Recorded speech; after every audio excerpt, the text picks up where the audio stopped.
Hang on, folks. For the first time ever, I forgot to get the intro music queued up.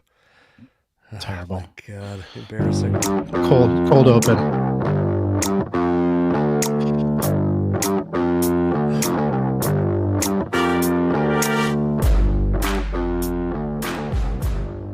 You didn't want to go. You didn't want to go SNL style, huh? Just launch right into it. Live from Tacoma. It's Poor Sports Podcast. I feel like cold opens can be a lot more somber, and obviously it's a somber day.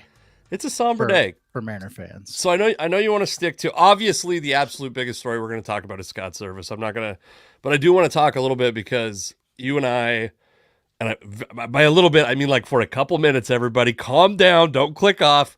You experienced the weather. I know this is the hot topic du jour.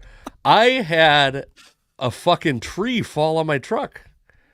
Wow. I have a pickup truck, and we were in Bellingham, and a windstorm blew through Tacoma, and I would have typically probably moved my truck out of the way, but I was out of town, and and then also while I was in Bellingham, so I was getting pictures sent to me from my mom of my truck just with a tree on it. Like, there's no new developments, but she kept sending new angles. Thanks for the help. Yeah. Thanks for the help, Mom. But Mom also, that tree. Yeah. I was in Bellingham, and my wife and I were walking back from our final brewery. It was still like reasonably good weather in Bellingham because the storm was going south to north. And once we got to the hotel, I decided I needed to go back and get some water from the convenience store. And the path we had just walked, a limb had fallen on that path. And so that was like kind of scary. Like moments later, it had, and then I got to the convenience store. It's the universe telling you something, man. It's telling me we want you to survive. For you. And then, it's like The Happening, if you've ever seen that movie. And then I got to this convenience store, I think it's called JJ's in Bellingham. And as I was walking out, I was like, this kind of feels like a scary time to be in Bellingham. And this particular area has a fair, we'll say like they're camping enthusiasts, we'll call them, in downtown Bellingham. And one of them had a baseball bat with a bike chain welded to it over his shoulder, preparing for battle while I was leaving this convenience store. I was like, I think this is the last time I leave the hotel today. It's like he's part of the Walking Dead cast. Yeah, dude. Something. Like this guy. Okay. Well, yeah, the weather has been weird. And it sounds like it's really impacted you more than anybody else. So how's your truck? What are we doing here with this truck? Truck is totaled out. We're going to figure out. I'm probably going to try to buy. It was just like a work truck anyway. So it was just like to take shit to and from the dump. Yeah. So I'm going to probably buy the salvage title and then continue to take. I'm just going to pocket a couple $1,000s and continue to take stuff to and from the dump. It needs a new windshield, and that will be somewhat expensive. But it also needs some body work, and I don't want to do the body work. So I'm going to try to have the windshield place, like, let's just put a whole shitload of the sealant stuff so no water gets in. I don't actually care about the windshield lasting forever. We're just taking shit to the dump. So the end of this story, as is the case with many homes, many yards in Tacoma, is this car ultimately ends up on your front lawn, doesn't it? One would hope. Not working. That's a staple of the Tacoma. I'm actually going to take down my fence so that I can get it into my front yard and then put the fence back up so you can't even exit from There's a lot of people that in my neighborhood on my dog's walking routes that have like multiple cars in the yard. And I don't understand these people. Like, if you're one of the people that just keeps multiple cars, I'm not saying like they're working. Like, these are like dead junker cars that just keep them around. No, typically the preferred parking spot of a car that works is not on the lawn. Yeah, what are you doing? Not only are you just holding on to this thing that is useless and worthless, but you're losing valuable yard real estate on top of that. I don't understand what's going through these people's, and I'm sure it's maybe it's hoarder mentality. I don't know. Yeah, there's no getting through to these people. But if you're one of those people, I'd love to hear why you do this with your cars. Where I grew up, there was a very famous house that it ended up in, like, I think the News Tribune, because it was like kind of a like junkyardish place. And I was very proud to call the man who owned that home Uncle Ray. He was not my biological uncle, but he was like a very close family friend. And it was like a dubious moment when my parents were like, did you see Uncle Ray was in the paper? And Uncle Ray has since passed away. But it was like, oh yeah, my Uncle Ray lives in that junky ass house that was so junky that it ended up in the newspaper. That became a public nuisance. Yeah. Okay. kind of like the Seattle Mariners. Good transition, Alex. Thank you. Yeah, it's a crazy day here. Have you been following the Mariners saga throughout the day? I mean, I was anticipating this would happen. So, as soon as word rolled in that Scott Servais was being fired, I was like, all right, everybody buckle up, because here comes, I would imagine, a whole flurry of moves. And from what I've heard, there's still some more to come. Gotcha. So we'll see what that looks like. Yeah. Well, that's interesting to hear, and I'd love to hear either on or off the podcast what those moves are. I have not followed the saga today. Like everybody, I've kind of watched the last couple months play out, and it's been, you and I have talked about it ad nauseum, the future. And I think you and I have kind of been unsure if this was going to be the fate. Like if anybody was actually going to be held accountable for the Mariners, I guess mid to late season struggles. And I mean, that's like, I'm not surprised. I don't know what I'm not surprised because somebody had to pay. I will say this, somebody must pay. And we can dig into this a little bit more, and maybe this is jumping the gun a little bit, but what I was planning on talking about before this became the news, when I thought we would be speculating about the future of the front office and the coaching staff, is I don't see a world where Scott Servais is the sole head to roll, especially in the modern Major League Baseball, where the GM has so much influence over the manager that they hire and literally the on-field product. Yeah. I don't see a world where Scott Servais is solely to blame for the Mariners' struggles. And you and I have talked a lot about this. I think most of us at this point would give the lion's share of the blame to the ownership group, but that doesn't excuse the front office and the manager completely. And so if this does not come with the firing of Jerry Dipoto, I do think I will be a little bit disappointed, even though I don't necessarily think that Jerry Dipoto is like bad at what the job of GM used to be. It feels like this is the beginning of the end for Dipoto and everybody else in the organization that he has brought on board. Dipoto has, like, I think we mentioned this last week, but he's kind of like entrenched himself in the organization like a mafia boss. He's got so many people that you have to take out before you can get to this guy. And they're starting to do that. They're starting to take some of those guys out. Obviously, Scott Servais is the guy Jerry Dipoto was closest to. He brought him here. He was a rookie manager. He'd never managed before. We all know their history. It goes way back when they were players and they were teammates together. And then they kind of grew up in front offices with one another and ultimately found their way to Seattle. And they've been here for a number of years now. And, they've had quite a long enough leash to prove whether they're winners or not. And unfortunately, one playoff appearance in 9 years is not enough to prove that you can win at this level, even if you are finishing above 500. I mean, I know for a lot of people that might be a benchmark of success, but it just doesn't work, especially when Major League Baseball has expanded the number of teams that can get into the postseason now, and the Mariners have still only got in once. So it feels like it's falling apart. The wheels are falling off for Jerry Dipoto. Servais had to pay, and this is just kind of the chain of events. They'd already kind of let go of one hitting coordinator earlier in the year. I would imagine that when the day is done, or by the time the Mariners take the field on Friday in their next game, they'll probably have gotten rid of a few more people involved with the offense as well. Sure. They announced that Dan Wilson has been hired as the manager. In some capacity, Edgar Martinez is returning to the coaching staff. I would imagine it's in an offensive or hitting capacity, which, you can feel about that however you want. I know people are making jokes about it, talking about 1995, the past, all of those things. And I think we can talk about that in a minute. But to me, it feels like the moves that were made today were in some ways probably made above Jerry Dipoto. And the reason I say that is there are a number of people on Scott Servais' staff that could fill in as interim managers for the remainder of the season, assuming he had to go. Yeah, that's true. They didn't hire any of those guys. Manny Acta has been a manager before. Chris Negron has managed in Servais' absence when he got COVID in previous seasons. He's also managed at the AAA level, so he has experience, and he's kind of part of this Jerry Dipoto machine, right? There's a guy that played for the Mariners under Dipoto, retires, immediately moves into a coaching capacity with the team, and kind of works his way up to the major league staff. So the guys that were in place to take over for Servais were clearly Dipoto guys, and those are not the guys who were tapped to be in some ways the mercenaries that come in and just see this team to the finish line, wherever that may be. And we know, Edgar Martinez has been hired by this staff, by the ownership before, prior to Dipoto and Servais' arrival. Again, kind of almost in a good Samaritan capacity to come in and maybe just right a ship in some ways when he was brought in as a hitting coach in 2015.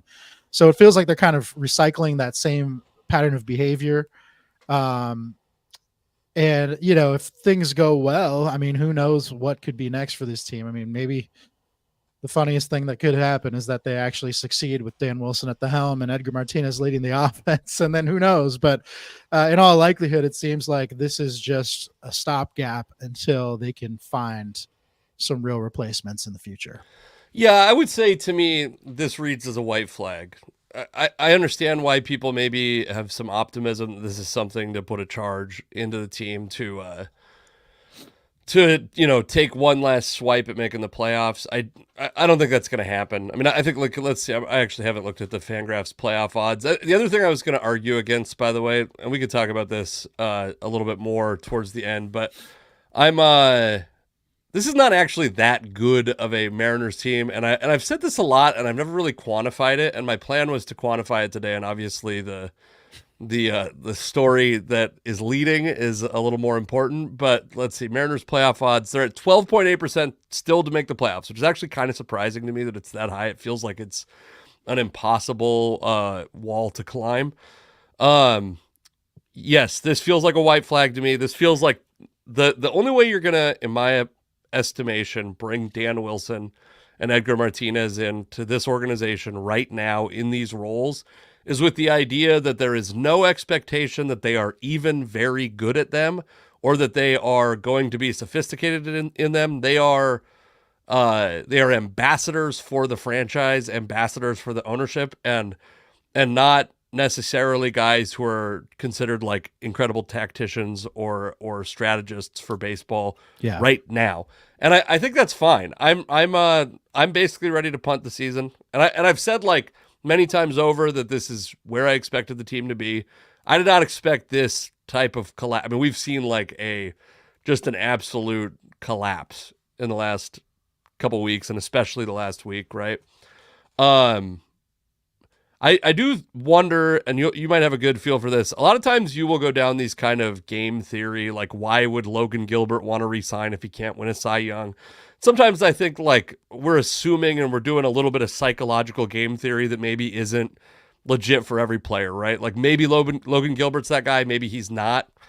I do wonder practically if you are a manager with any type of leverage in Major League Baseball, or a general manager with any type of leverage in Major League Baseball, why you would ever consider coming to Seattle at this point. And I wonder if Dan Wilson might be like the best option they have, because nobody with legitimate experience is going to want to come to this franchise and be treated the way Scott Servais was, the way Jerry Dipoto was, and not to excuse them again for their role in the Mariners' mediocrity, but they also like have been handed these like kind of golden handcuffs of a team that's like pretty successful financially, reasonably talented, but never really is willing to either rebuild or go for it. You know what I mean? I hear what you're saying, and I disagree. I think Mariner fans tend to live in a bubble. I think a lot of that has to do with just the geography of we don't have any other teams around us to compare ourselves to. We just don't. Most franchises in Major League Baseball have another team in their vicinity that they can draw a one-to-one comparison to, if nothing else, right? Outside of Major League Baseball and the rest of the teams as a whole. Seattle doesn't have that. So, when we see the ownership group in our mind not give a concerted effort towards winning, in some ways we see that as like representative of just our problems, right? And I think that what Mariners ownership does is not exclusive to the Mariners. There are other teams that do this to an even worse degree. Teams like the Oakland A's, Tampa Bay, even the Marlins to some degree. There are other teams, a lot of smaller market teams for sure, that have trouble spending money and developing talent, things like that, things that our ownership group does. But I mean, there are also examples of teams that don't spend a ton of money that outperform the Mariners. Cleveland Guardians are a really good example of that. They don't spend a ton of money, but they've managed to become perennially good for the last, number of years. And, again, it's one of those things where it's like they're developing talent. They might not ultimately retain it because it's tough for them to re-sign guys when their contracts are up, but they develop enough talent to field a winner each year. And the Mariners can't even do that. The ownership group, I feel like they do spend money at times. Like this is what's like very frustrating and sometimes confusing about Mariners owners is that they will sometimes empty the pocketbook for Luis Castillo or for Robbie Ray or going back even further, Robinson Cano. It's just when they do spend, it's like it happens so fast and it's not consistent that it can be frustrating. It's like now, Dipoto for years has been talking about when the time comes, the resources will be there for us to capitalize on our young talent that we've developed. The time came, they haven't done that. And it's like, okay, so now who's really to blame here? Is this a Dipoto problem? Like, did he, I guess overpromise something that could never be backed up? Did the organization give him the money to spend and he spent it incorrectly? I mean, it's really hard to know at this point because they are still signing guys. It's just one of those things where it's like the signings don't work out. The money they're investing doesn't work out. And that's where it becomes so confusing for who's to blame here. I think the one thing I can assert is like, no matter who you blame for the Mariners' failures at this point, you're probably right in some capacity. Yeah. It's just the thing that always frustrates me about Mariners fans is that they really tend to compartmentalize their anger towards one group or another and basically absolve all other parties of any blame, which makes no sense to me because it's like, it's a holistic failure top to bottom. Sure. Ownership is to blame for all the myriad things we just said. Dipoto, Hollander, the front office are to blame for some bad signings, some bad investments, and really putting their foot in their mouths every time they say anything about the team at their disposal. And then, management to some degree is to blame. Management and coaching is to blame because this team just is not performing on the field right now and is going through a really, really bad stretch. And it's not the first time they've been through a bad stretch either. So I guess that's kind of a question that I have because I have no problem with getting rid of Scott Servais, like I've said a couple times today and many times in the past. But my question is, like, what is it that you think? And let me finish the question completely. What is it that you think that Scott Servais is doing wrong, did wrong, and what is like? I guess what do you think this team would look like record-wise if Scott Servais was?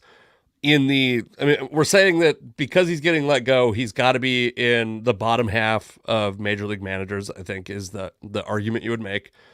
And if he was a manager in that top half of major league managers, what do we actually think the Mariners record would be? And I guess like to give you like a little bit of a syllabus for what I'm asking for is not only I understand there's a little bit of like in-game decision-making that maybe you could argue is good. I actually think, like, from my perspective as an in-game decision-maker, he's not that bad. In fact, the stuff that he's doing with the bullpen that people are getting mad about, I actually think is really progressive and, like, holds up to logic. His obsession with platoon splits and stuff like that, I'm like, I understand the frustration with it. But so that and also, like, maybe you know something, maybe you don't. Maybe you're just going to go off perception, and that's fine. How is he failing in the clubhouse that's leading to underperformance? Because the argument to me is it's predicated on how good is this team talent-wise and what is Scott Servais getting out of them. And from my perspective, I see an 81-81 team talent-wise that's going to go 81-81. That's 64-64 as we speak. And so to me, it's not obvious. Again, totally fine with him being fired. He's had a lot of years to figure it out. This whole front office has. And frankly, if this front office is actually good and the Mariners ownership failed them, good for them for getting out of here now. Go fucking win somewhere else then. Because I do think that's possible. I do think it's possible you see. I'll be curious to see if Jerry DiPoto gets another GM job. I do think Scott Servais should get another managerial job at some point. I think Servais will manage again. Yeah, I think he's very similar to what Bob Melvin was to the Mariners many years ago, where it feels like this guy's an even-keel dude who more or less isn't going to ruffle feathers. And that includes players, that includes his bosses, that includes ownership, everybody. You know, this is not a guy who's going to come in and be a fiery hard ass like you see on TV or in the movies or with managers 30 years ago. That shit just doesn't play anymore. You know, that's not the Lou Piniella types of yesteryear are not the types of managers that you see succeed now. And there's many reasons for that. I mean, you know, we don't need to go into all of them, but there's many reasons for it. Servais, I think, you know, what's polarizing about him is that I think a lot of people place the blame on game management on him directly. And I don't think that's entirely fair. I think we've talked about this. I mean, a lot of the decisions on the game management are above his head, and he's just a conduit. He's just the vessel that ultimately pushes the buttons. He's a glorified middle manager because of that. You know, the game plan is decided by Jerry DiPoto and his nerds.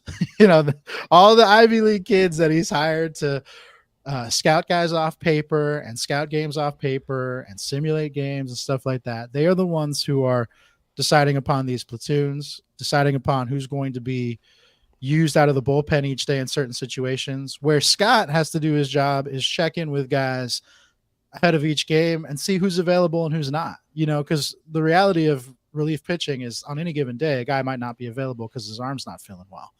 So for him, it's just communicating, you know, being the communicator between the players and the guys who ultimately make the decisions over his head. And then from there, you know, every now and then, you know, I'm sure he has to make a field decision in game, but I don't think it's as often as we would like to believe.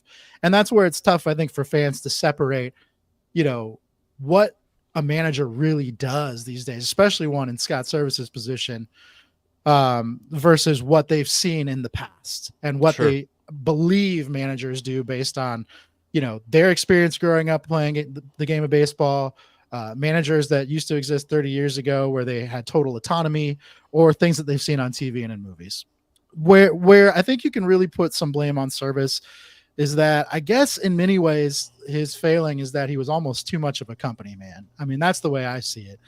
If I'm him and I know I'm on the hot seat, I don't give a shit about the game plan anymore. You know, everything you've brought to me as Jerry, like if you're Jerry DiPoto, if you're the guys who are feeding Jerry DiPoto the information to make these game decisions, and DiPoto is telling you as Scott Servais to go execute this game plan that has not been working, and that these people that haven't proven to be real trustworthy have put together, then I'm going rogue at that point. You know, if I'm going out on my terms.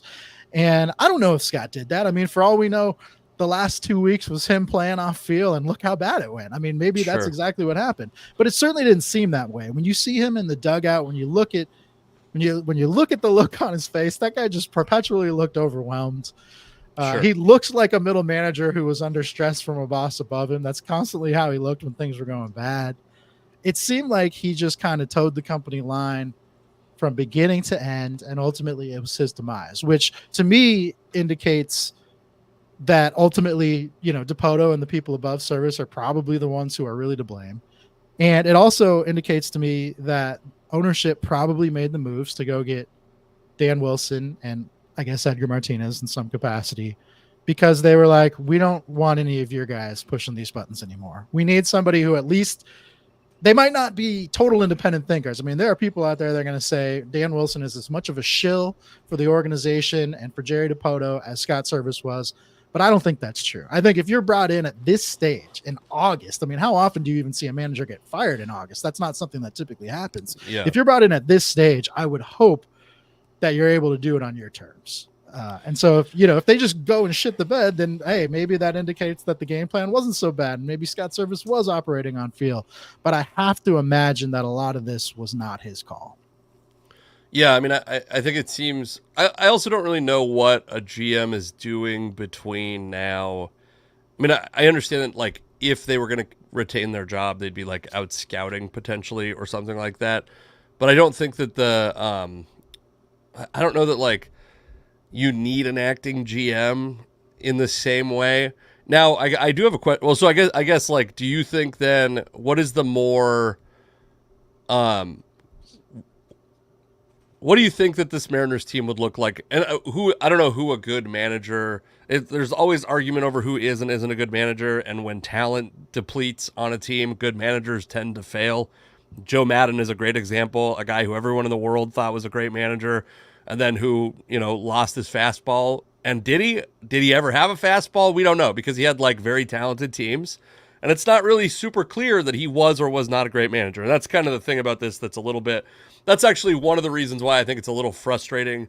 It has been frustrating to see so many people just want to fire Scott Servais over because to me it's like, again, like it comes from I almost think Jerry DiPoto should have been the first fire. I guess from an administrative perspective, you have a game to play. That's what I'm kind of saying with the GM thing is like you can wait on the GM thing because the GM doesn't have a game to play for a couple months. You could figure out the GM over the next couple months.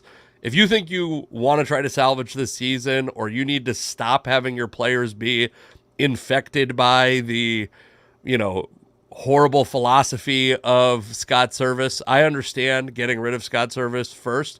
I certainly don't think, and I'll pull up Jacob's comment. Jacob commented on Twitter. I think it was the right move to fire Scott, but Jerry needs to be gone too. Scott can only do so much with this garbage roster. I basically agree with you, and I think that Jerry DiPoto is to blame to some degree for the roster. I think the ownership's to, we can go in this. It's this like blame circle of like a circular firing squad. I agree with you completely, actually. That of all the things you've ever said that I agree with the most, it's that whoever you blame, you're probably right. This has failed at every stage, except for, and I'm curious where you stand on this, because the one thing that has shined during Jerry DiPoto's time here is his ability to acquire prospects who become valuable, some of whom become, obviously the highlight is on the pitching prospects who've become very successful. There are examples of guys who were minor leaguers who have come up and been successful in Seattle. His ability to identify talent at, I think, most levels is like fine. It's especially at the amateur level. But again, I don't know if it's him because you have an entire staff behind him. And do you try to stick? I'm going to give you two options. Do you try to stick with the like farm system guys, administrators, scouts, and all that you have now, knowing that it might limit your GM search because a GM might want to come in and have the ability to hire his own people in those roles? Or do you just completely clean house, burn it all down, and let a new GM take over? And I guess the other question is, third part of that is, do you even trust the Mariners ownership to make that decision in a way that's focused on winning a championship in the next 10 years or whatever? Yeah, I don't know how good they're going to be at making the right hire. I also don't know if they're going to make a move on Jerry DiPoto. I mean, I think there's some real concern about that. If you look at the Mariners' history, now I know, in the 90s, they're owned by Nintendo, and, up until really a few years ago, they're owned by Nintendo. But Chris Larson and John Stanton, who are, considered to be the primary owners of the Mariners now, were part of that ownership group. They were minority owners, dating way, way back. And so they've kind of been a part of this organization the entire time. Now they just happen to be at the top. The Mariners let Chuck Armstrong be their president of baseball operations for almost 30 years. And the only reason he got let go is because he got accused of some misconduct. So they were content letting him ride it out. And most of those years were mediocre. In the 80s and 90s, they let Woody Woodward be their general manager for 11 years. Now, to Woody's credit, he actually built the first team that went to the playoffs. So he kind of got a longer leash than most. But by the end, a lot of people thought he was washed. And then he never was a GM again after he got let go here. So there was kind of this, they have this pattern of giving guys in the front office a very lengthy leash. And that's a little concerning because I do think the way the game is now, you see a lot more turnover there in most organizations than maybe what the Mariners feel comfortable with. And so it'd be nice to see some action because I think there is it's time for a change. You know, even if you like Jerry DiPoto, I think you could admit that there's more positivity out there in a different direction, because what they've done so far is not great. If you're very happy with the results of the last 9 years, then I guess the Mariners want your money. I mean, go buy that season ticket package because they need you on board.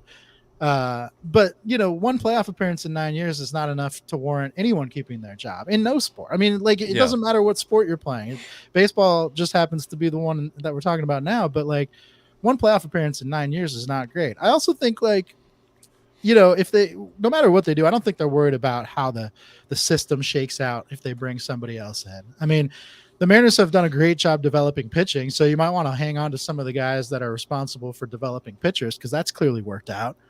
But on the hitting side of the ball, I mean, they haven't developed any hitters. The one hitter they've developed is Julio Rodriguez, and you know, he's good. We know he's had 2 really good seasons to start his career, and things have maybe taken a step back a little bit this year. And you can blame that on injuries or whatever, but just things have not gone as well this year as we would have hoped. So in some respects, the jury is still out there. And having one guy on the offensive side of the ball that you've developed among all the guys that you run through your system, that's not cause for celebration. You know, it doesn't matter how good that one guy is. It's not cause for celebration. Yeah. So they got to get better. I will say, like, there is a chance that they've had a real positive impact on the top 6 guys or whatever right now that are coming through the system. And unfortunately, like, I don't know that you're going to I don't know if that's enough to keep someone around. Like, the risk of missing out on the guy that may have, like, been responsible for developing like, finally ending his cold streak and going 6 for 6 on these prospects seems pretty unlikely. It's too little too late. It's too little too late. I mean, that's the thing. It's like, why didn't you do this in the first 5 years? You know, because it's like, you're not coming into a job like this expecting a 9-year leash. The very well-named Casey said Cal is another hitter. Is that your burner? Yeah, that's my burner. It looks like me a little bit clean shaven. Yeah, I mean, Cal's a good point. I think they've, like, you know, to some degree, like, Jared Kelenic, his rise and fall occurred in Seattle, and then his subsequent rise. I actually haven't checked in on him recently. He seems to go in these streaks of, like, he's very never streaky. Gets out and then never gets a hit. And then Mark Harris said, "I agree, Alex. I like Jerry more than you guys, but the product can't look like this. Time for a change, even though I don't trust ownership." One thing I will say about Jerry DiPoto, because I don't necessarily, like, even dislike DiPoto. One thing I think is he sells an analytics product to the fans that he doesn't actually like provide. And my worry is that this fan base is going to rail. I've said multiple times during this season, I think the fan base has matured from an analytics perspective a lot this season. Understanding that using, like, Andres Munoz the other day in the 7th inning, even though the Mariners lose, even though that's a bad result, was a good choice. Yeah. And obviously they abandon analytics when it works out badly, but what I will say is I think this regime will have soured this fan base on analytics, and I don't think they've ever understood that they are not using analytics very effectively, if at all, in a lot of cases.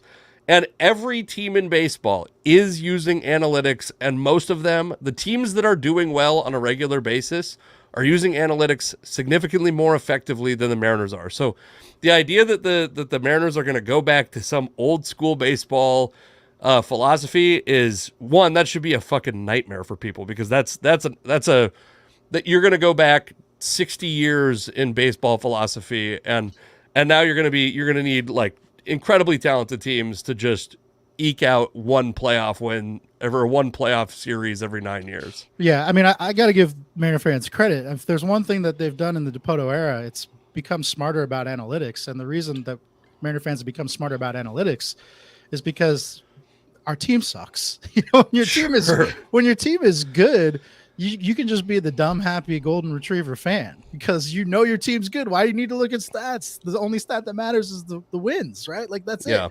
But when your team sucks, it's you try to find every possible angle to dissect either why they suck and why they're not winning, or on the rare occasion they do win, why it went well. You know, like, you start to, like, investigate, right? Because things are going weird. Jerry, to me, has, like, these big failing tech startup CEO vibes, right? Like if you've ever seen like a tech startup that's going down the tubes, which I've seen some, the CEO does a really good job of like spinning everything, right? They can spin everything. They're great salespeople. That's how they built this in the first place. That's what Jerry, I feel like Jerry is just going to, whenever he's done with baseball, whenever he's done with the Mariners, perhaps he's going to go be like a CEO for some dumbass product, some dumbass company. He's going to be like Pete Carroll going to be a USC teacher, like like that level. Well, I respect that a little bit more. I mean, Jerry is like a snake oil salesman, and he's good at convincing you that he knows what he's talking about. And he doesn't. I don't think he always does. I just think he believes it. He's one of those guys that like, and this is what thought leader types do really well, is they convince themselves first that they believe the bullshit they're selling. And so when they actually go out and tell the masses, it's very convincing. Yeah. It doesn't matter whether it's true or not. If you convince yourself that it's true, when you start preaching that gospel, people are going to believe you and they're going to listen to you. And it feels like that's how it's always been with Dipoto. So there's so much. If you go back and listen to everything that he said, and he said a lot because this guy loves to talk, but if you go back and listen to everything he said over the years, a lot of it just never it either doesn't come to fruition, or it is total bullshit, or it's just like, it's not that it's wholly untrue. It's not like he's out there just like, a politician spewing lies. It's just a lot of it is not as accurate as he portrays things to be. But what he does a good job of is convincing the people who are wanting to be convinced that he's right. And that's why you still see so many people that are like pro Dipoto, even in the face of all of this losing over the years. They're still willing to give this guy year 10 and beyond, which is nuts. Like who gives a guy 10 years when they haven't even been winning? Like, yeah. It's just a crazy phenomenon. It's like, even if you like him as a person or you think what he's saying is true, like just look at the bigger picture here, which is that the team hasn't won for 10 years and change has to happen. Now, I get it. It's easy to blame ownership. Ownership hasn't done a lot to, build trust with the fans, but you can't fire owners as much as you might like to. You just can't do it. So you have to do the next best thing, which is go after the next highest ranking official that can be fired. The way you can fire owners, by the way, frankly, it's not by stopping listening to this podcast. Otherwise, reducing your level of interest, reducing the amount of money you spend on, and it doesn't directly fire owners. I understand that, but like, if the fans stop showing up to games, if they stop, showing up in hordes to get bobbleheads, for example, the ownership will eventually decide that it's important to put together a winner, or that putting together a winner is too expensive, and to move on with their lives and sell it to someone who will. I want it because I don't want to waste these stats I put together, and it might be a little bit of a defense of Scott Servais. And I've said this a lot this year. This team, the pitching staff that's so dominant, so historic, the starting staff that's so dominant, so historic, I don't think is actually as historic and dominant as people want to believe they are. And I understand the reason why people believe this is because their ERA is very good. ERA is one stat, and we obviously know that there's some flaws with ERA. One is it doesn't count unearned runs, and unearned runs are subjective. And there's also they play their home ballpark, or they play their home games in a ballpark that is, over the last 3 years, is the most pitcher-friendly ballpark by a large margin, and has been its entire existence. Right? Wait, hold on. I want to answer this from my namesake Casey here. Oakland fans did that. How did that work out for them? I would say that Oakland fans, there's a lot of things, there's a lot of dynamics at play there. Certainly, if people stop making any money on baseball here, you run the risk of the team moving. I will say Oakland did not show up a ton, even after that team was like a World Series contender over the course of many years.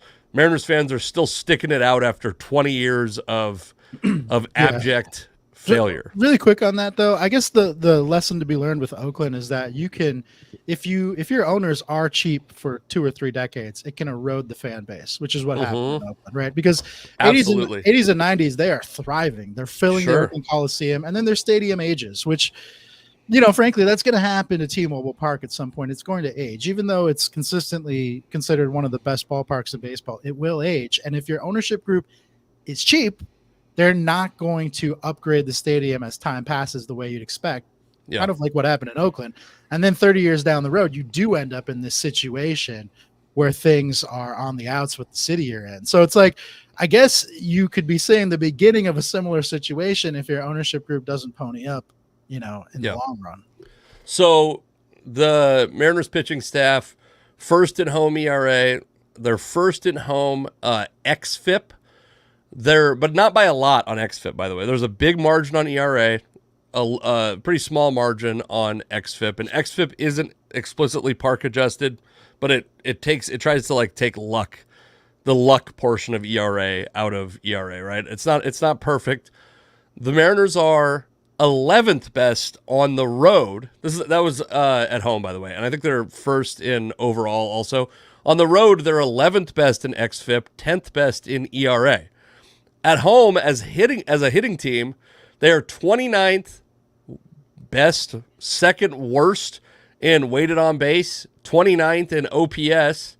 Behind, by the way, the only team that's worse than them are the hapless Chicago White Sox.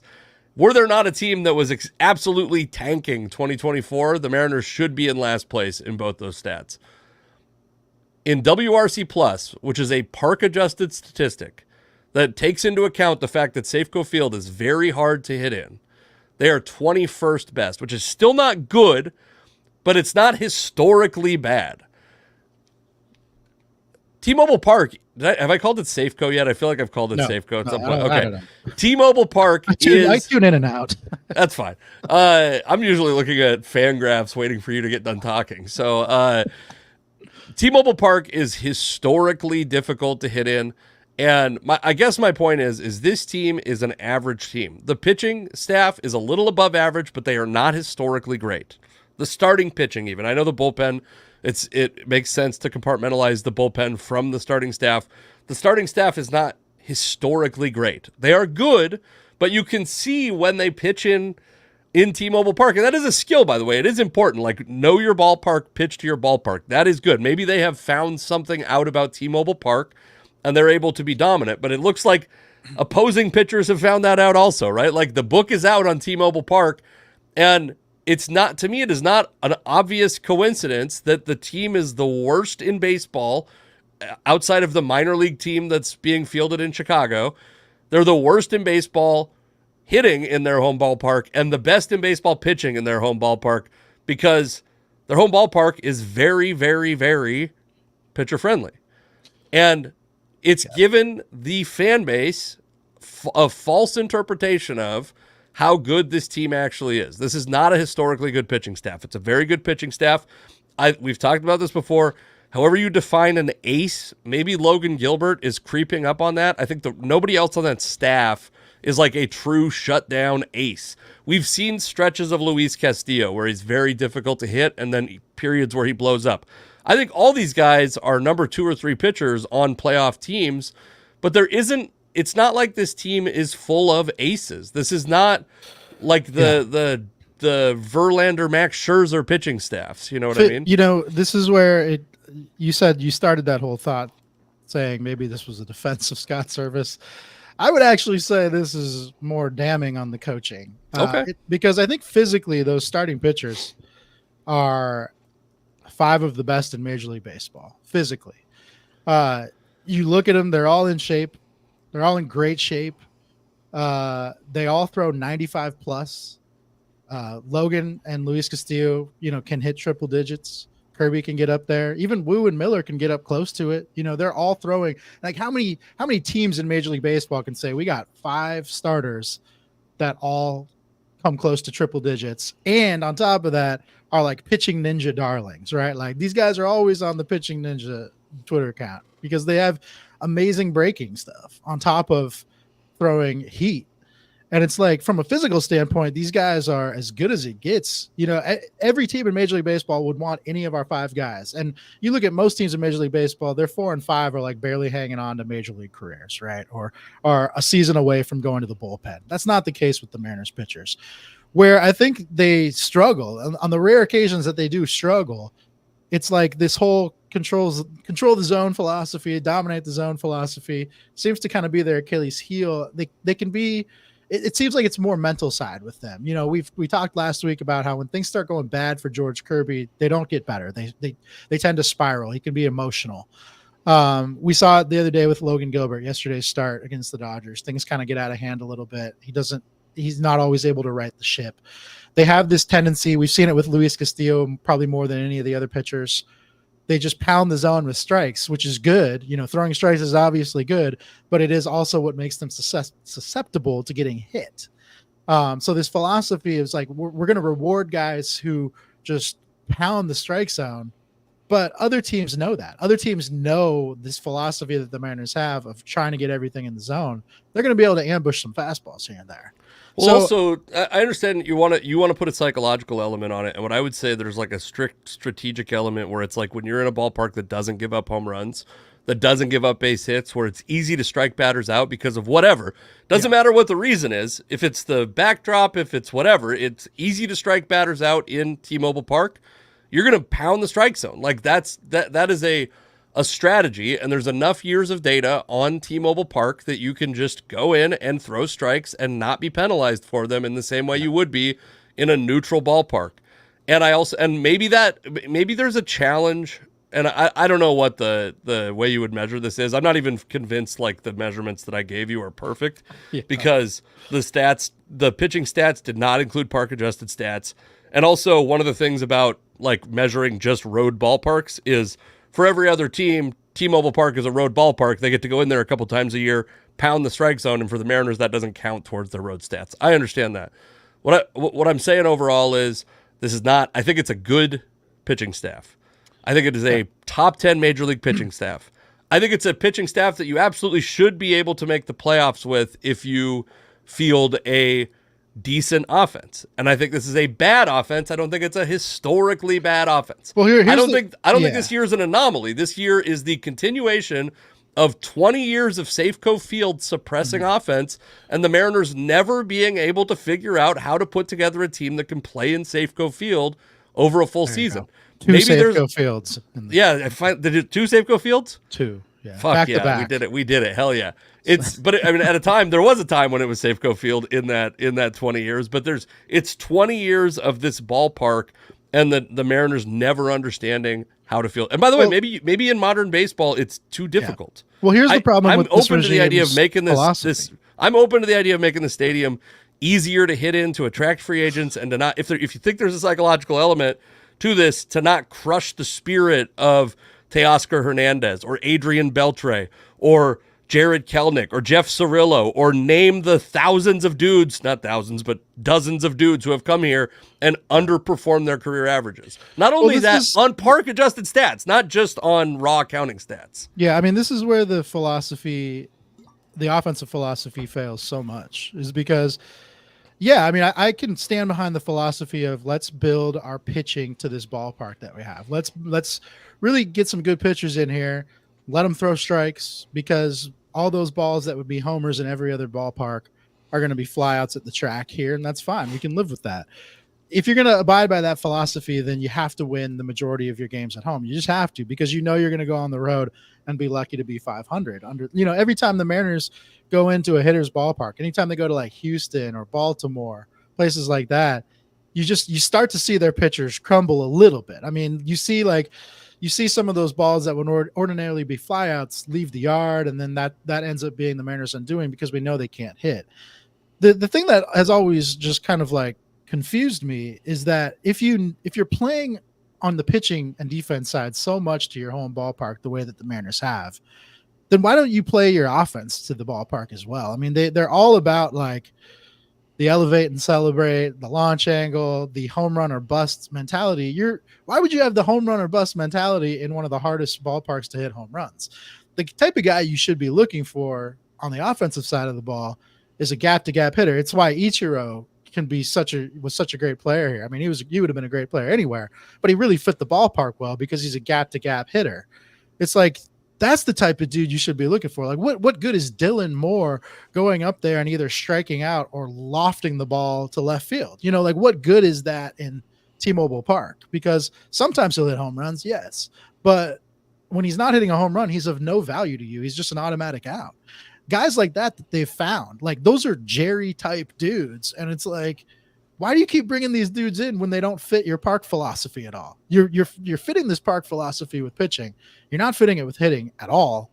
And on top of that, when those guys go on the road in places that they should be better hitters, they're not. They're not doing it there either. So it's like, what is this? What are we doing with the offense? We're just spinning our wheels here. I for the most part, I agree with you on the pitching. I mean, they've done what they have to do to get by with the pitching. And, you know, usually when you see people who support Dipoto, still support Dipoto, their argument is always, look what he's done with the farm system and the pitching. Yeah, but it's like saying, like, you know, it's like if you go to a restaurant and they have great French fries, but all their entrees suck. It's like if it's a burger restaurant with amazing fries, but their burgers are garbage. Like, it's a holistic product. You're not just going to go back for the fries every time, right? Like, it's the whole thing. And it's just silly, man. I mean, we shouldn't even have to have these conversations at this point. 9 years is long enough. To be clear, the Mariners are 37-26 at home this year. So, like, they are winning, and they're failing on the road. Like, they're not the best team in baseball at home, but they are they're definitely an upper half home team. And actually, that might not be true because they're 17th in baseball in a home record. But is this? Well, I mean, but it actually, I think it further proves the point that we're both kind of making here, is that if you're 11 games over 500 at home, and that's still not good enough to be good, then the philosophy's bad. It's a bad philosophy. It just didn't work out. And I think that's, you know, that's like this. That's what I'm going to remember most about the Dipoto regime, is all the failed philosophies. I mean, this guy has no shortage of philosophies, ways to win on the margins. But, do we want to listen to Cameron Maben talk about Scott Servais? Because you and I have talked a lot, and I do think it is a time in baseball where we get to hear, and I think that's good. I think we get to hear, like, so this is on the Foul Territory podcast, and we'll play it real quickly, and we can pause it if we need to. Let me know if you want to pause it. Personally, I don't think we've ever had a conversation about how, you know, my experience with Scott Servais. I think prior to that winning season, the run they made a year ago, I felt like Scott Servais personally had a lot of opportunities after a lot of losing seasons, a lot of bad managerial seasons. When I think about good managers, right, I think about winning teams. And just right now, we can just go around the league right now. I think about what Stephen Vogt has been able to do over in Cleveland. I think about Brian Snicker. I think about Brandon Hyde. I think about, you know, you can say Aaron Boone, Alex Cora. I'm naming guys that I've been around that one thing they did really, really great is they communicated. When the manager tells you at the beginning of the year at spring training, hey, my door is always open, some of those guys don't always mean that, right? They really actually don't want you to come knock on the door at all, right? They don't want any type of confrontation. They don't want any type of, I don't want to say accountability. They want things to just go smoothly. And, you know, my experience with Scott Servais is he wasn't the best communicator in my eyes. I don't think I was the only one who felt like that who has played for him. And I don't think he's a manager that ever really has the guys, who has the boys. And I don't know if the boys ever really feel like this guy really has our back. And it's just my personal experience. So for me, I know this was hard for Jerry Dipoto. I know they are really good friends. I think the world knows how good of friends they are. I think their families are great friends. So I know this wasn't an easy move for Jerry Dipoto. But I think it was long overdue. I think the managers needed somebody else new at the face to try to lead the troops. And at the same time, you still have to put the right guys in the clubhouse, right? The players are the ones that have to perform. But I think you have to have somebody that guys love coming to the park, showing up and going, I can't wait to, you know, give this guy everything I have. And I don't know if he was that guy. I really like that he properly positioned the D. Gordon and Mitch Haniger jerseys.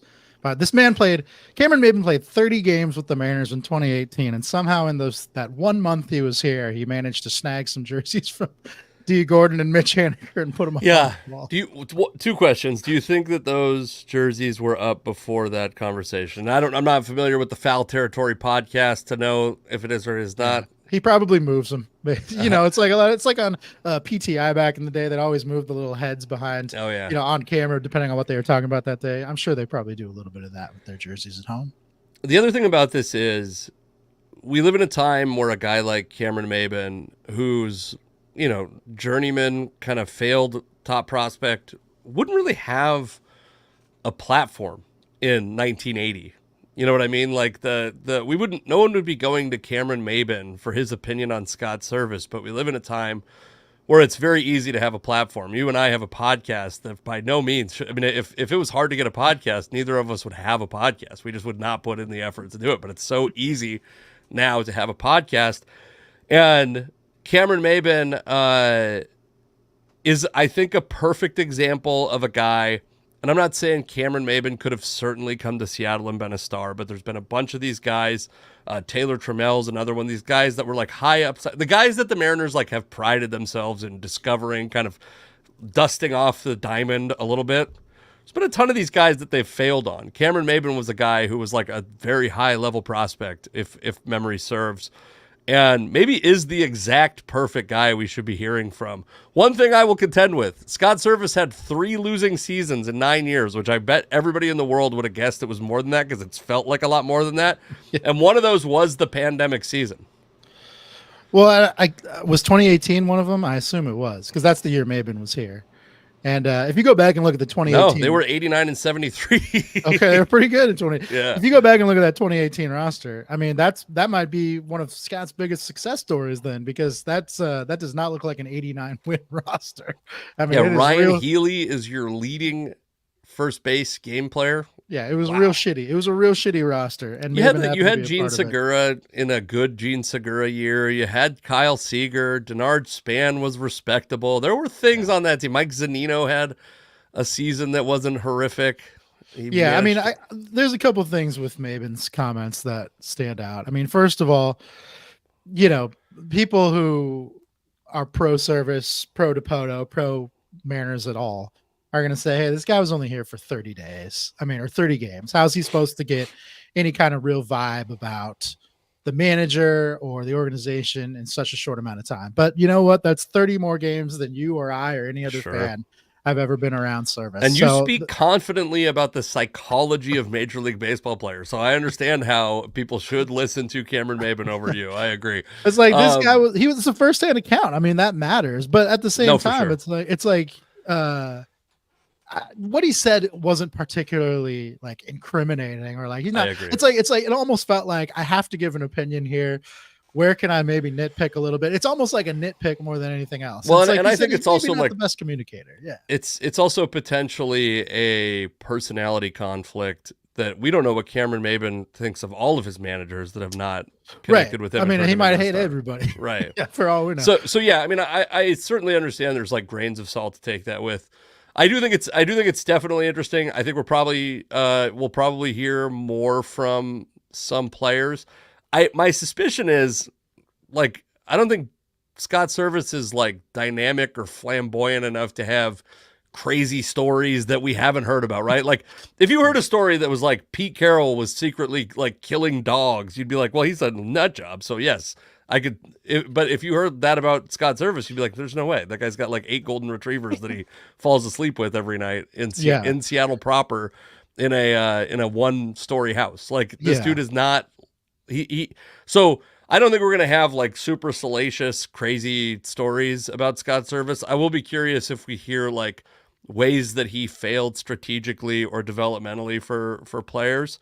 But yeah, I guess I would just say like, from Maben to, I guess I've probably heard a lot more off the record stories about Servais than a lot of people have, just because of my friends who are close to the team. And, at least once a year, they'll all get together and have like a dinner with the manager, things like that. And it's a lot of like fun off the record stories. And, for the most part, everyone who has shared those stories with me talks about, Scott off the record is a pretty easygoing dude and a good guy to like talk to. That doesn't mean he's a good manager, but it means he's pretty well liked by people that he doesn't otherwise have to show any consideration towards, right? And that usually means that sort of thing usually translates to your job, right? But I think maybe what Maben is saying that we can take away from those comments is that, like, if he perceives Scott, or the players perceive Scott as not being a great communicator, then maybe his loyalties were set a little bit more with the people above him, the managers, or the general managers, the front office, guys who were ultimately making a lot of the calls on his behalf, than it was to the players. And we've all had jobs where we've worked for managers who we don't feel are maybe receptive to things that we have to say. Maybe they are a shill for upper management, and they themselves are just kind of that consummate glorified middle manager that isn't necessarily looking out for the people. God, you hate middle managers. Jesus. I mean, I've worked for them. Everybody has. Everybody's worked for somebody just who is not looking out for them. I think middle managers have value as people, and you think they should all be thrown off a cliff. Well, I mean, it becomes difficult because it's it seems like maybe that's what Maben is getting at a little bit. And so it's like, hey, you have a job when you're a baseball manager to not only look out for the people who have vested interests above you, but also look out for the players you manage. And, even if it's 60-40 in the other direction, that can be felt. That can be felt by the people who are on the short end. And maybe that's what's going on there. And if that's the case, then maybe that could contribute to his demise in some ways. Yeah. Okay. Do we want to move on briefly? I we spent an hour on Scott Servais. I think it deserved it. We had talked about wanting to talk about the Seahawks. I have just a couple questions, a couple predictions I think we should make. And then I wanted to talk real quickly about the Seahawks made a trade today, which is not going to seem like a big trade. It's Michael Jackson for Michael Barrett, who's a 7th round linebacker, I believe outside linebacker from Michigan. And why it's significant, of course, is because he was coached and recruited by Mike Macdonald at Michigan. I think that it was a little bit surprising, and I'm double checking the draft just to be sure. The only Michigan Wolverine that made it to the Seahawks as a draftee was AJ Barner, a tight end, and then obviously we Washington. Jack Westover makes it here, but I would have guessed it would have been a couple defensive players from Michigan ended up being drafted by the Seahawks, and they had a bunch of chances to draft Michael Barrett. They did not, but I suspect it's a guy that they're pretty high on. And I think in both cases, whatever you feel about this trade, from either side, if you're a Panthers fan and for some reason you've made it to this podcast, or you're a Seahawks am a Panthers fan. Yes. That's right. I forgot. 2 Carolina Panthers games. That's right. I forgot. Well, for you, it might be a conflict because I think in both these cases, you're talking about the Seahawks probably were going to have to get rid of a defensive back because of the way their roster is constructed, and for it to be Michael Jackson versus one of these other guys, maybe he was the actual guy at the bottom of the list. Maybe they saw this opportunity to trade a guy that they felt was on the same level as a guy they would cut for a guy that they value. I would say keep an eye out for Michael Barrett to be a contributor with the Seahawks, because he's a guy that was on my radar, a guy that played for Mike Macdonald at Michigan, and a guy that I think might come in and be a little better than you think he will be. For a late 7th round pick, by the way, 240th pick overall, I believe. Yeah. I think that guy might come in and play meaningful downs in either this year or next year. Well, I mean, it's the classic trading from a surplus to an area of need. I mean, sure. We know their linebacking core has needed help the past few years, and we know that their defensive backs have been a real strength for them. I mean, Michael Jackson was a starter at times in the past couple seasons for the Seahawks, so we know he can play a little bit, and other teams know that as well. But yeah, he was one of those guys that as they kind of gotten, beefed up their talent in the secondary, he was kind of finding his way out of the picture. And really the most unfortunate thing about losing him is the name. I mean, every time he made a play in a game, all you had to do was look at Twitter real quick, and there was just Michael Jackson memes all over the place. We're all going to miss tweeting out a little hee every time he picks a ball off. But maybe Carolina Panthers fans can get some joy out of that. Carolina Panthers fans, your brethren, can get some joy out of having Michael Jackson on their team. Mike Barrett, by the way, in the Seahawks system is probably going to play inside linebacker. I think he's a legit linebacker. And there were a couple linebackers. I mean, that defense was obviously very good. Junior Colson was mocked to the Seahawks by a lot of people and ends up going higher than they could have picked him in. What did they have a pick in the 3rd round? I think they didn't have a 2nd round pick. So again, I don't want to spend a lot of time on it, but I think do you think Mike Macdonald takes a lot of pride and joy in trading one Michael for another Michael. It's an all Michael deal. He's Michael deal. That's true. He traded one Michael, but he got one in return, so our Michaels stay the same. Yeah, even from a Michael perspective. Okay, so these are the things, because we got to do the home run game also, and you and I both are on the verge of, we have children who are on the verge of having to leave daycare at any moment. We never know. So number one, the Seahawks, obviously, new head coach, a bunch of turnover. I'm gonna ask you what you think their record's going to be, but I'm going to give you a preamble because I have seen the Seahawks be, I think, pretty wholly disrespected by the mainstream media. Most often I think they're picked to finish like third in the division. I maybe fourth by some people. Like, I think that people are really expecting a big drop off from this team. I understand there's like a lot of volatility with a new head coach. I think in the cases of both the Huskies and the Seahawks, it feels like the coaching staff is going to have a huge impact on whether or not they are successful. Yeah. And they will either be like, the Seahawks feel like they're either going to go 3-14 or like 12-5, 11-4, or 13-4. I'm actually taking games away. That's how good this coaching staff is. They're only going to play 15 games. I'm certainly not going to predict that they're going to go 13-4, but it does feel like there's a lot of volatility. And I'm going to say that I think Mike Macdonald is as good as everyone says. It feels like we've kind of seen there's like a little bit of tension around the idea that he doesn't have the same player first stuff that Pete Carroll has. And that's starting to kind of like make its way out in like comments and stuff like that. And I think that they're going to go, I genuinely think they're going to go like 11-6, but I think it's going to, that's my prediction, is 11-6. And that was actually Mike Hansen's prediction last week. He made the prediction for us. In fact, fuck that. I'm going 12-5 just to be different from Mike Hansen. Wow. And to make myself more likely to be wrong. But I think that I'm going 12-5, and I think that Mike Macdonald's the real deal. And I also think that like post 2024, we're going to see some guys really leave this program angry. I'll say 10-7. I think. So you still say winner and probably a playoff contender or playoff team? Yeah, I mean, they'll be like on the fringe all year, I think, as has been the case the past few years. But they obviously have a lot of talent. I mean, there's no denying that. They had talent under Pete Carroll, and similar to kind of like the Mariners situation now, it was like that talent was underperforming, and we don't know why, right? Like, so you got to find out with a new coaching staff to figure out what's going on, if you can maximize the talent that you have. And I think that's kind of where they're at. And I think, anytime you have a new coach, you're probably going to play a little bit harder. You're going to have a little bit more motivation to go out there and show that you can actually do what they've tabbed you to do. And I think that all matters. I think that part of that does matter. So I think, 10-7 is my guess. I'm interested to see what happens. I think the division is still tough enough that they could, things might not always go their way, but I think they'll be on the cusp.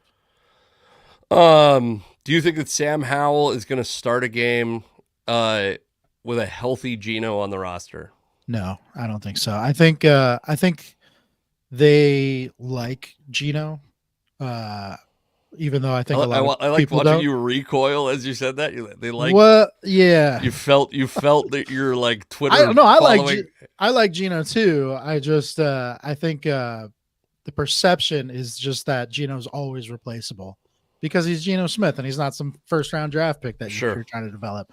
So I actually think that they see a decent quarterback there. And even though Sam Howell has looked pretty good in preseason so far and has started, in the recent past, unless there's an opening because of injury or something like that, I just don't think Sam Howell gets that opportunity. Something drastic would have to happen. And we've talked before, going into last season and beyond, that Geno has the locker room. So, taking away a starting role from your quarterback without cause, basically, without some reason for doing so, that's a drastic move. Things have to, like, the wheels, they would have to be like, I think, on like a 2 or 3 game losing streak, and it almost be like what the Mariners situation is now. They're just looking for a scapegoat, and maybe Geno's not playing lights out, he's playing okay-ish, then you give it a try. But hopefully we don't see that happen. And if it doesn't happen, then I can't imagine that they would take a starting role away from Gino. Have you ever seen Bomani Jones' theory on black starting quarterback, white backup quarterback, and how fan bases immediately start clamoring for that backup? And that he said his thing is like the best thing you could do for a black quarterback is give him a black backup, which is, I'm not saying this is my opinion. I just think it's like an interesting observation. It's an interesting theory. I can totally see it. I don't think a lot of people yet realize that Sam Howell is Asian. I do because I'm Asian. No, I know. This was, by the way, we had this conversation because there was a lady, there's like a somewhat prominent Twitter personality that was like, oh, great. This was like in relation to this exact topic is, oh, great, another white quarterback. And then the world turned and said she was Asian. And she basically goes, you know what I mean? And it's like, what you mean is that Asian equals white, like pretty much in your math, in your calculus. I mean, he's got a white name. It's confusing, and because he's only part Asian like I am, his features do not necessarily. I think he's 1/4 Korean, I believe. So yeah, you guys might be at war with each other. Like anytime you have a pro athlete that's like they can be any fraction Asian, the Asians always claim him. That's what we do because there's not enough of us. Of course, we're going to claim him. I think Mina Kimes is Team Gino against all odds in this case because she's also Korean. Gino is a good quarterback. I think that's what's hard for a lot of people to stomach. He's not a great quarterback, but he is a good he's a better than average quarterback. And it's just one of those things where it's like if it was baseball, he'd be like a solid number 3 starter, right? I saw someone say the other day that he's like at the bottom end of the quality of quarterback you could win a Super Bowl with, and that's basically what I agree with. Right. If this defense, with all the talent the defense has, if they play as good as people think Mike McDonald can get them to, then you should be able to at least make a playoff run with a guy like Gino as your quarterback. That's not out of the realm of possibility. Yep. So, I mean, I think it's just people, because he doesn't have a pedigree, because he came in here without a pedigree and a big contract and a ton of expectation, because he is replacing a legend for better or worse. All of those things work against them as far as public perception goes. And like we were talking about with baseball, where Mariner fans had to get smarter because their team sucked and they were constantly doing research on why. Seahawks fans have had it pretty good over the years. They haven't had to do a lot of critical thinking about their team. They can just look at the results most of the time. But it's like, if you actually dig into Gino's numbers, he's a pretty good quararterback, and that's what you want. Do you think Gino gets an extension before the end of the year? By the way, I'm going to say that I think I'm going to make my prediction also to go on record. I do think Sam Howell gets a start because I think there will be a stretch this season. I don't necessarily think that he finishes the year as the starter or he becomes the main starter. Although that is like the way the way I'm like confusing Safeco for T-Mobile, almost just called the Seahawks the Mariners. The way the Seahawks are dealing with the quarterback position, I think, is interesting and actually somewhat revolutionary because we're in a time when teams are paying over $50 million a year to the quarterback, and the Seahawks are paying, I think it's right around $26 million, $27 million this year between both guys. And next year could be paying significantly less if they don't re-up Geno Smith. Yeah. And so two things. One, I think Sam Howell, I actually think Geno has a relatively short leash because I think John Schneider wants to have an extra chunk of money to spend on the rest of the team. And I think he thinks that he is a good enough talent evaluator to keep cycling quarterbacks through this, like, and being like cheap and kind of good in that 10th to 15th best quarterback range. I think he thinks he can find those guys for less than the like absolute peak price of those guys. And I agree with you. I don't think he gets an extension before the end of the year. Well, I feel like your predictions are hedging because if they're 12-5, then they're not going to encounter that slide. That's actually, that's that would fair. open up the door for Howell. But that basically means you could win either way. I said 11-6 though. That was my original, and then that was actually a pussy. I'm glad I did because you went to 10-7, and it would have sucked if you and I had the same one. Yeah, I think there's a chance that Sam Howell comes in and plays a game. I agree with you. I think Geno Smith's pretty good. I think Sam Howell has potential to be pretty good. Who do you think? Week 1, 2025, who's starting for this team? Sam Howell, Geno Smith, or someone else? The field.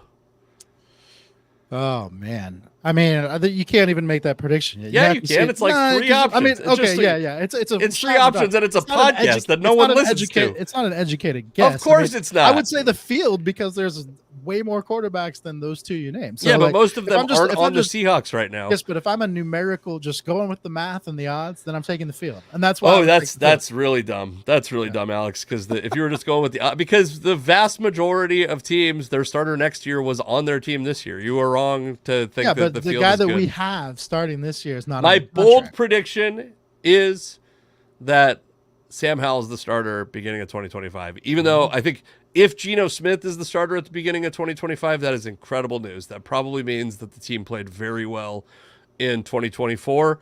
Yeah. And hopefully they sign Geno Smith to a deal that's not a crippling contract, because I definitely don't want. No, I don't think. Yeah, I don't think that's something they have to worry about. I mean, that's why I don't think he'll get an extension, is because Geno Smith is way more valuable to the Seahawks than he is to any other team. You know, and the market's dictated that. Yeah. Yeah, although he's got another year and maybe 2 years of good play. Yeah. Since he last hit the open market. Okay, last two questions before we play the home run game. Rick Woolen had a year last year that was like a step backwards, or at least not a big step forwards. He was an incredible rookie.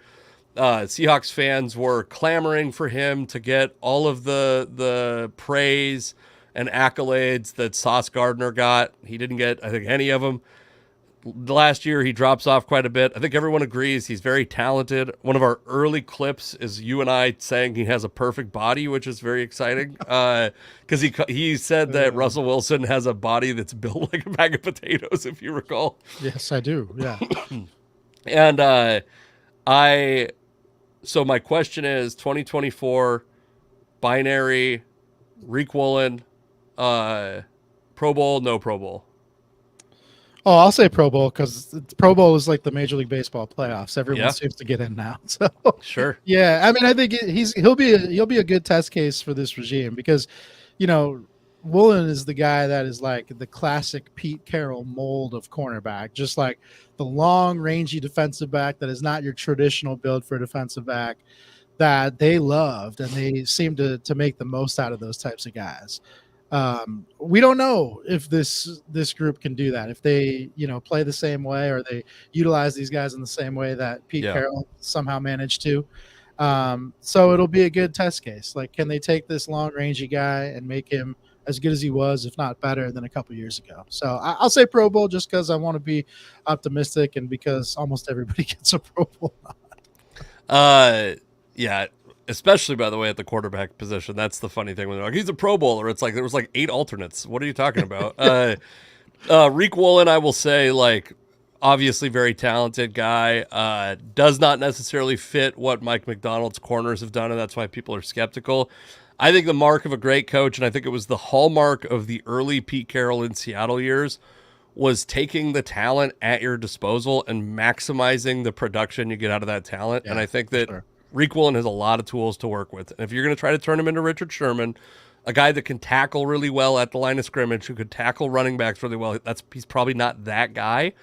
But if you can do things to put him in positions to succeed, he's a guy that has all the physical tools to be very good. And I think I'm optimistic that Mike McDonald can be that guy. And also, from every report I've heard, Rick Woolen is having like a monster training camp. And so that's like great news. Okay, last one. How many games in this is not a Seahawks question explicitly, but you'll understand the tie-in. How many games does Russell Wilson start for the Pittsburgh Steelers in 2024?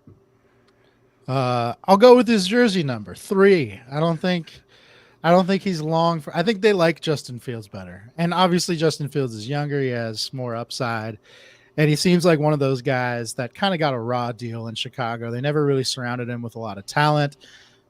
He was a fantasy stud, which you never really know from a fantasy perspective if a guy, especially in the NFL, if a guy is a great quarterback or not, because a lot of times they're fantasy studs because they're tucking the ball and running. Sure. Right. And Justin Fields, when he was at his best, was just running like crazy. It was like old school Michael Vick, right? Just running all over the place.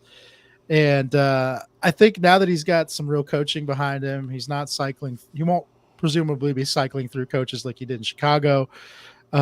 He's got some stability. He's got some weapons around him. I think ultimately he's the starter, even if it doesn't happen right out of camp. They might go with Russ to start the year, but I could see Justin Fields taking that job over.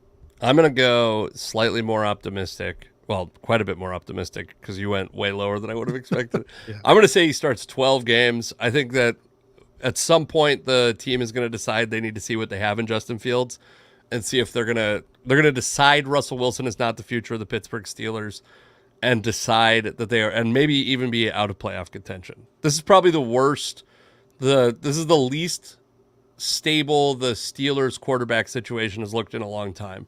Yeah. And I think that they have two guys who are going to be very volatile. I think obviously Justin Fields is one of those two guys that has the potential to become a star, and they're going to at some point want to see what they have in him. I'm going to look at a couple more of these chats, and then we'll do our home run game. So if you want to prepare, and then I'll prepare ready. One also. MK on YouTube says, is this the most brain dead move in history? Obviously, I think talking about the Scott Servais move, probably starting the podcast from the start, not watching live, which we appreciate. Watch the whole thing. Also, by the way, come see me this weekend at Spokane Comedy Club. I should get better at saying this at the beginning. I'm headlining Saturday. I'm also going to be at the One Spokane Arena opening for Tom Segura, Jessica Curson. Bobby Lee has, I think, dropped out of the show. He was originally supposed to be another guy that was on it. It's now this dude named Kirk Fox, who's another just fucking killer comedian. A guy that I've always wanted to see live, and now when I do, it's going to be in front of 8,000 people, and he's a guy whose act I just can't imagine in front of 8,000 people, so it'll be really interesting to watch. And then he said, only 5 games out and fire their head coach, a month and a half left. 5 games is huge in baseball. 5 games is huge this far out. Obviously, Mariners fans are going to think about 1995. The chances of them making it to the playoffs are like 12%. We talked about this earlier. Is this the most boneheaded move? I don't know. I think that's ultimately what I've decided is I'm not certain that I think that Scott Servais is the biggest problem, was the most immediate threat to the Mariners' playoff chances in 2024. But I like you, I don't think there's, it's shooting fish in a barrel. Throw a grenade in, you're going to kill the right fish. Like, they all got to go.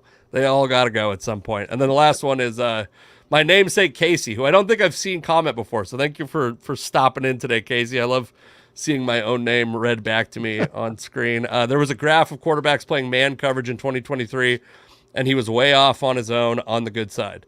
This is I'm assuming about Reek Woolen, and that's good to know. I think there's definitely talent there, and I think like we've talked about it, as Pete Carroll got fired, we talked a little bit about how the game had passed him by a little bit, and I think it's possible that he was no longer the right guy to be getting the most out of a guy like Reek Woolen, and hopefully the new coaching staff is. All right, home run game. We should by the way, at some point, if we have any musicians listening, make us a home run game song. We'll play your song.